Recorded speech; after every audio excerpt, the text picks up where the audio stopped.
Salut les amis, c'est Dimi Coach Cuisine. Et aujourd'hui au menu, nous avons proposé une tarte tatin individuelle à la crème chantilly, une recette toute simple qui demande un petit peu de temps, un petit peu de manipulation, mais franchement, les gamins, ils kiffent. Allez, c'est parti mon kiki, je vais vous montrer tout ça. Donc pour réaliser cette recette, on a besoin d'une belle quantité de pommes. Alors là, tu vois, on a de la granny. C'est une pomme un petit peu acide et tout qui va très très bien pour faire ce genre de préparation et de recette. Et donc, il faut compter une demi-pomme par personne. Donc pour 200 personnes, tu as besoin de 100 pommes, quoi. Première étape, s'occuper des pommes. Pour éviter l'oxydation des pommes, on a besoin d'un jus de citron. Pour le caramel et marquer les pommes, on a besoin d'1,5 kg de beurre, environ 2 kg de sucre et d'un petit trait de vanille liquide. Nous, on va le faire avec un petit trait de vanille. Allez, c'est parti mon pote à la compote. J'y verse un petit jus de citron là-dedans. Tu prends ta pomme, là, tu vois, t'embête pas, tu mets ça dedans, là, comme ça, et on y va. Une fois que tu as fait ça, on va couper les petits bouts, là, qui restent. Tu la coupes en deux, on retire son cœur, les deux côtés, là, tac, comme ça. Alors, c'était un vide-pomme, ça va beaucoup plus vite, mais nous, on l'a perdu. Bon, en tout cas, on ne sait pas où il est passé. Une fois que tu as fait ça, tu trempes ça directement dans ton petit jus de citron. Tu réserves ça dans ton gastro. Bon, une fois que tu as fini avec tes pommes, là, tu vois, bah, on chemise les moules avec un petit peu de beurre léger pour que ça se décolle facilement, comme ça. Sinon, il existe des bombes à beurre, mais ça coûte un peu plus cher. C'est parti pour le petit caramel. On va prendre nos plaquettes de beurre, tu vois, on les met dedans simplement comme ça. Et quand il sera fondu, on va saupoudrer de sucre, on va laisser se faire. Maintenant que le beurre est bien fondu, eh ben, on y met son sucre. Alors là, je mets un sucre blanc, hein, mais on peut très bien y mettre un sucre roux aussi. Et on va laisser caraméliser tout ça. Et là, moi, bien sûr, comme je vous l'ai dit tout à l'heure, je vais y mettre une petite pointe de vanille. Le goût, le caramel est magnifique. Bon, on y met ses pommes comme ça. On baisse le feu, hein, faut pas que ce soit trop fort surtout. Et là, on va juste les cuire un peu, là, une dizaine de minutes. On va les placer dans le raquin avec un petit peu de caramel avec. S'il faut, n'hésitez pas à le mettre en veilleuse. Hein. Je pense que les mères tatins, là, elles diraient, ah ouais, c'est pas mal. Hein. Ça fait 5 minutes que ça cuit, là. Voilà, regarde un peu. Bah, les pommes sont parfaitement cuites. Le couteau s'enfonce dedans, mais ça reste ferme. Plus qu'à débarrasser. Là, tu les mets directement dans tes ramequins, comme ça. Et là, tu vois, une fois que tu as fini, bah, tu y remets une petite pointe de ton caramel dedans pour que ce soit gourmand et super sympa, quoi. Allez, c'est parti pour la pâte brisée. Et pour ça, on a utilisé exactement 2 kg 250 g de farine, 1 kg 125 g de beurre, 180 g de sucre, 60 g de sel, 420 g de coule d'œuf. Alors nous, on utilise de la coule d'œuf, mais 9 œufs frais, ça aurait été exactement pareil. Il y en a qui utilisent que jaune d'œuf. Et il y en a même qui n'utilisent pas du tout d'œufs pour faire leur pâte brisée. Et enfin, 450 g d'eau. Alors nous, on a séparé les proportions en 3. Pourquoi? Je n'en sais rien, mais on a l'habitude de faire comme ça. Donc 3 pâtons, ça fait 750 g de farine, 140 g de coule d'œuf, 150 g d'eau, 375 g de beurre. Ramolli, c'est mieux, mais là, on va le ramollir nous-mêmes. Une dizaine de grammes de sel, une soixantaine de grammes de sucre. Et ça, en fait, on va le faire avec le crochet. Tu vois, le crochet, c'est ce petit truc-là et tout, là. Et ça permet de faire les pâtes. Et vous allez voir, il ne faut pas travailler trop fort la pâte et tout. Comme ça, on ne brûle pas la farine et on peut s'en servir directement. Donc, première chose à faire, tabasser le beurre pour le ramollir. Alors là, t'hésites pas, hein, tu vas. Hein. Bon, tu peux le mettre aussi dans du cellophane, mais vu qu'il y a l'emballage, sinon tu laisses aller une petite heure et puis voilà, le beurre sera mou. Hein. Bon allez, maintenant on va le mettre en parcelles. On fait des petites parcelles comme ça, ça va aller tout seul, ça c'est génial. Maintenant dans ton bac, tu mets ta farine comme ça, simplement, tu vois. Dans ta cuve, pardon, dans ta cuve. Ton sel, ton sucre. Donc là, tu mets ton beurre, tu vois, comme ça, en parcelles, là que tu as prédécoupé. Le fait de la travailler comme ça, tout doucement, il n'y a pas besoin de la laisser reposer 1 heure, 2 heures. Plus qu'à y mettre ton œuf. Et je balance mon eau. Tu vas voir, la magie se fait tout seul.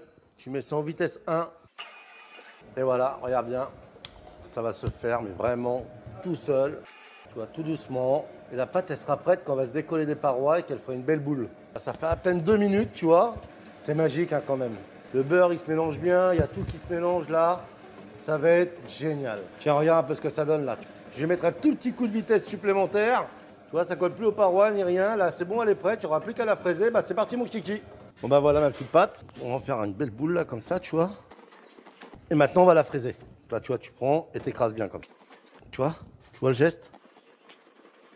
Ah. Et on en refait une belle boule. Donc maintenant, on va s'occuper de la fleurer. On y met de la farine, mais je vais le faire en 2 fois. Je vais couper mon pâton en 2, ce sera plus facile à étaler. Voilà, pour ça, hop, ça je le réserve. Et c'est parti. Donc là, je ne suis pas embêté, je ne suis pas là pour faire un cercle. Hein. Donc là, je l'étale sur 3 ou 4 mm max. Un petit coup de pique vite. tranquille. On va faire des petits cercles, on va mettre sur nos ramequins de pommes au caramel et puis tout ça on n'aura plus qu'à cuire au four et puis je pense que ça va être pas mal. Hein. En tout cas, très belle la pâte. Tu prends, hop, on écrase. Clac, tu vois, un petit cercle comme ça. Tu vois là la partie où il y a les trous là, tu mets la partie où il y a les trous dedans. Et ça, t'as plus qu'à le mettre dessus comme ça. Alors après, on essaye de refermer les bords. Hein. Donc là, ça prend un peu de temps, c'est pour la démo, hein, mais sinon, j'ai beaucoup plus vite que ça. Hein. Bon, là, on est parti pour la cuisson des petites tartelettes, là. Alors pour ça, 220 degrés, il faut compter environ 10 minutes. Et puis, il faut le démouler assez chaud, c'est plus facile. Allez, zou. Voilà, 220, dizaine de minutes. Bon, bah, je sais pas ce que vous en pensez, les amis, mais c'est quand même super beau, là, c'est magnifique. Bah, ça, on va les démouler, là, et on va les mettre direct dans nos ramequins. Il n'y aura plus qu'à laisser refroidir pour mettre la crème chantilly dessus. Ça va être un régal. Juste à faire ça. Ça se décolle tout seul. C'est vraiment très simple. Hein. Hop. Donc ça va assez vite. Bon après c'est fastidieux comme boulot, hein, je vous avoue. Il faut vraiment aimer ses gosses hein, pour faire ça. Hein. Pour compléter cette fabuleuse tarte tatin, et ben, écoutez, on va faire une petite chantilly. Alors pour ça j'ai pris 1 litre de crème liquide, 100 g de sucre et on va mettre un petit choc de vanille en poudre. J'ai mis mon bol et mon fouet au frigidaire afin qu'il soit bien froid. Ça va être vraiment pour la prise de la chantilly. T'embête pas trop, tu vois, tu verses ton litre directement dedans. Une fois que tu as versé ton litre, tu mets tes petits 100 g de sucre là, hein, toujours 10%. En fait, c'est 10% de sucre par litre de crème liquide. Et une pointe de vanille. Alors, une petite cuillère à café. Hein. Le truc, c'est qu'on commence toujours en vitesse lente. Ça évite qu'il y ait trop de projection. Vitesse 2, là, il y a un truc qu'il faut savoir avec les crèmes, c'est que plus tu les fouettes, plus ça va se transformer en beurre. Et nous, c'est pas du tout ce qu'on veut. Nous, on va avoir une petite chantilly légère, aérienne, un petit nuage en bouche. Qui va permettre de faire passer un peu ce petit sucre là, ce petit caramel de la tarte tatin. Allez, on accélère un peu. Déjà là, on voit que ça commence légèrement à mousser. Voilà, un petit peu plus rapidement là. Et on y remet une petite couche. Ah ouais, là, elle est très très belle. Ouais. Toute légère, un petit nuage. Bon, allez, goûtons voir ça. Subtil, équilibré, la perfection. Bah maintenant, tu n'as plus qu'à garnir ta poche à douille. Alors, si tu n'es pas sûr de toi, tu prends un broc, tu mets ça dans ton broc et puis ça va d'en mettre partout. Sinon, tu fais ça comme ça, tu vois. Et tu mets ta belle crème là-dedans, délicatement. Attention, ça craint le chaud. Hein. Alors, surtout, à pocher sur des tatins refroidir. Et voilà. Allez, hop, on met une petite couche, mais pas une tonne non plus. Hein. Faut pas que ça l'emporte sur le dessert lui-même. Et enfin, la petite touche du chef. C'est quand même beau. Hein. Je sais pas ce que vous en pensez les amis, mais c'est agréable. Hein. Plus qu'à goûter ce petit dessert.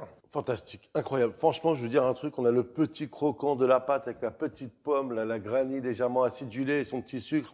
La petite chantilly qui vient tout de suite caresser le palais. Franchement, c'est un petit orgasme culinaire. C'est simplement fantastique. Bah écoutez les amis, moi je pense que les gamins aujourd'hui vont s'éclater. Alors n'oubliez pas de cliquer sous la recette. Il y aura la recette bien sûr pour 200 ramequins, mais aussi pour 4 à 8 personnes. Et je vous dis à bientôt pour une nouvelle recette sur Dimi Coach Cuisine. À bientôt les amis. Exceptionnel.